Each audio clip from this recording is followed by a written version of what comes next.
ஒரு சில நிறுவனங்கள் அதற்கு நேர்மாறான கருத்துக்களை கூறியிருக்கின்றன. களத்தில் நேரடியாக மக்களை சந்தித்திருக்கிறோம். அதன் அடிப்படையில் எங்களுடைய பார்வை திராவிட முன்னேற்றக் கழகத்தின் தலைமையிலான மதசார்பற்ற முற்போக்கு கூட்டணிக்கு மக்கள் ஏகோபித்த ஆதரவை நல்கி இருக்கிறார்கள். ஆகவே எமது கூட்டணி மகத்தான வெற்றியை பெறும். திமுக ஆட்சி தொடரும். அது எங்க கட்சிக்காரங்களுக்காக நான் பேசியது. நிறைய இடங்கள் சொல்லல, ஓரிரு தொகுதிகளில் என்று சொன்னேன். எங்கள் தோழர்களை நெறிப்படுத்துவதற்காக நான் அவ்வப்போது பேசுகிற கருத்து அது. ஓரிரு தொகுதிகளில் இருந்து உட்கட்சி பிரச்சனைகளின் காரணமாக தோழர்கள் அவ்வாறு செயல்பட்டார்கள் என்பதை நான் சொல்லியிருக்கிறேன். அவ்வளவுதான். திமுக கூட்டணிக்காக, கூட்டணி கட்சிகளுக்காக எங்கள் தோழர்கள் ஆற்றியிருக்கிற பணி என்பது மிகவும் போற்றுதலுக்குரியது. திமுக கூட்டணி கட்சிகளை சார்ந்த வேட்பாளர்கள் வெளிப்படையாகவே அதை பேசியிருக்கிறார்கள், என்னிடத்திலே சுட்டிக்காட்டியிருக்கிறார்கள். பெரும்பான்மையானவர்கள் அவ்வாறு பேசியதை யாரும் பெரிதுபடுத்தவில்லை.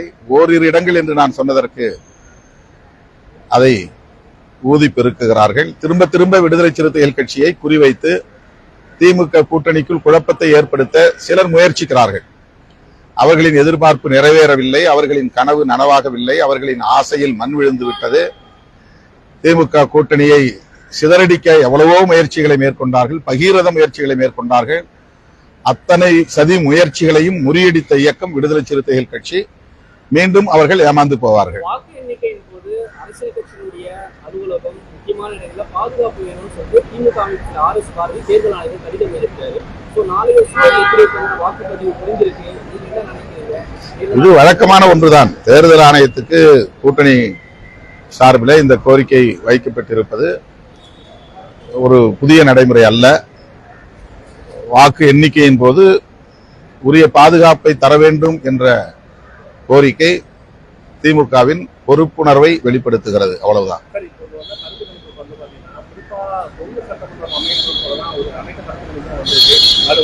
அனைத்து கருத்து கணிப்பெல்லாம் இல்ல. வட இந்திய மாநிலங்களை சார்ந்த சில செய்தி நிறுவனங்கள் தான், குறிப்பா ஆக்சிஸ் மை இந்தியா,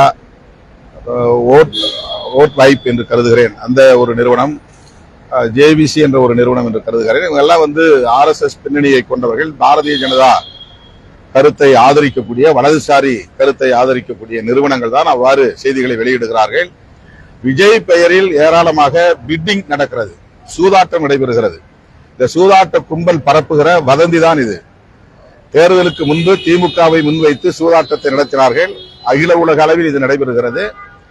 இப்போது தேர்தல் வாக்குப்பதிவுக்கு பின்பு விஜயை முன்வைத்து இந்த சூதாட்ட காய்களை நகர்த்துகிறார்கள். தேர்தல் முடிவுகளுக்கு பிறகு அவர்கள் ஏமாந்து போவார்கள். முன்னாள் DGPங்கிறதுனால அவர் சொல்றது சரியாயிருமா? ஆமா, பிட்டிங் தான் இது. இது 100% பிட்டிங்.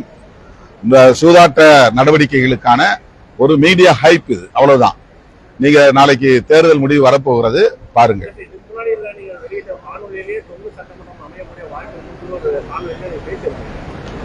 அதனால என்ன, என்னுடைய யூகம் இல்ல இல்ல, அந்த மாதிரி இல்ல. களத்தில் நான் நேரடியாக 40க்கும் மேற்பட்ட தொகுதிகளில் பிரச்சாரம் செய்திருக்கிறேன். எங்கள் தொகுதி 8 தொகுதினா தோழமை கட்சியினுடைய வேட்பாளர்களுக்கும் நான் பிரச்சாரம் செய்திருக்கிறேன்.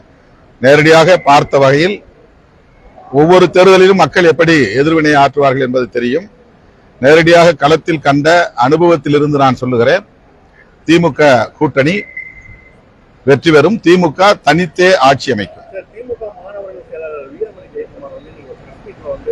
தற்கொலைகள் அதிகமாயிட்டாங்க அப்படின்னு சொல்றாங்க. அப்படியானா இப்போ தற்கொலைகள் அதிகமாயிட்டாங்கன்னு சொன்னா அதிமுகவிற்கு ஓட்டு போட்டவர்கள், திமுக கூட்டணி ஓட்டு போட்டவர்களோ, அறிவாளர்களாகவும் விஜய்க்கு போட்டவர்கள் தற்கொலையாகவும் ஒரு கட்டமைக்கிற விஷயத்தை நீங்க எப்படி பாக்குறீங்க? ஒரு சமூக ரீதியாக பேசிட்டு இளைஞர்கள் தற்கொலை சொல்றது எந்த விதத்துல வரவேற்பா இருக்கும்? அந்த கருத்தில் எனக்கு உடன்பாடு இல்லை. மக்களை நாம் எப்போதும் கொச்சைப்படுத்தக்கூடாது. நமக்கு வாக்களித்தாலும் வாக்களிக்காவிட்டாலும் அவர்கள் நம்முடைய மக்கள், வாக்காளர்கள். அவர்களை உரிய உரிய முறையில் மதிக்க வேண்டும் என்பது என்னுடைய வேண்டுகோள். அதாவது நான் விடுதலை சிறுத்தையில் அப்படி எங்கேயும் பேசுவதில்லை, அந்த சொல்லாடலை நாங்கள் கையாண்டதில்லை. அந்த போக்கு வந்து இந்த தேர்தல் அதிகரிக்கிறது, அதை எப்படி கையாளணும்? இல்ல, அது வந்து சோசியல் மீடியா ரொம்ப உயர்த்தி பிடிக்கிறாங்க, அவ்வளவுதான். இது வந்து ஒவ்வொரு தேர்தலின் போதும் ஒரு புதிய கட்சி தோன்றும் போது அல்லது நடிகர்கள் கட்சிக்கு வருகிற போது அவர்களுக்கு பின்னால் பெரும் திரள் கூடுவது வழக்கமான ஒன்றுதான். விஜயகாந்த் அவர்கள் வந்தபோது இப்படி சோசியல் மீடியா கிடையாது. அதற்கு முன்பு பலர் இது போல கட்சி தொடங்கிய காலத்தில் அண்ணன் வைகோ அவர்களோ அல்லது அதற்கு முன்பு திரு ராமதாஸ் அவர்களோ திமுகவுக்கு அதிமுகவுக்கு மாற்று அரசியல் என்று சொன்ன காலத்தில் சோசியல் மீடியா கிடையாது. இப்ப சோசியல் மீடியா அதை ரொம்ப உயர்த்தி பிடிக்கிறார்கள். எப்போதுமே திமுக அதிமுகவுக்கு எதிரான சக்திகள் திமுகவுக்கு மாற்று சக்தி என்று உயர்த்தி பிடிக்கிற அரசியலைத்தான் இப்போதும் உயர்த்தி பிடிக்கிறார்கள், அவ்வளவுதான். இப்போது அதனுடைய எண்ணிக்கை வேண்டுமானால் கூடியிருக்கலாம், சதவிகிதம் கூடியிருக்கலாம். ஆனால் அவர்கள் தனித்து வெற்றி பெறுவதற்கோ ஆட்சியை கைப்பற்றுவதற்கோ வாய்ப்பில்லை என்றுதான் நான் பெரிதும் நம்புகிறேன்.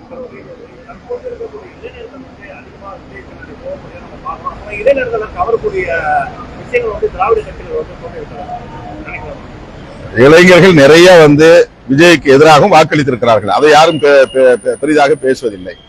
எவ்வளவோ இளைஞர்கள், இளம் தலைமுறையினர், குறிப்பா நீங்க சொல்ற மாதிரி இந்த 20ஆம் நூற்றாண்டு தலைமுறையினர் 100% அப்படியே வந்து ஹீரோவுக்கு பின்னால போயிட்டாங்களாம் வந்து சொல்ல முடியாது.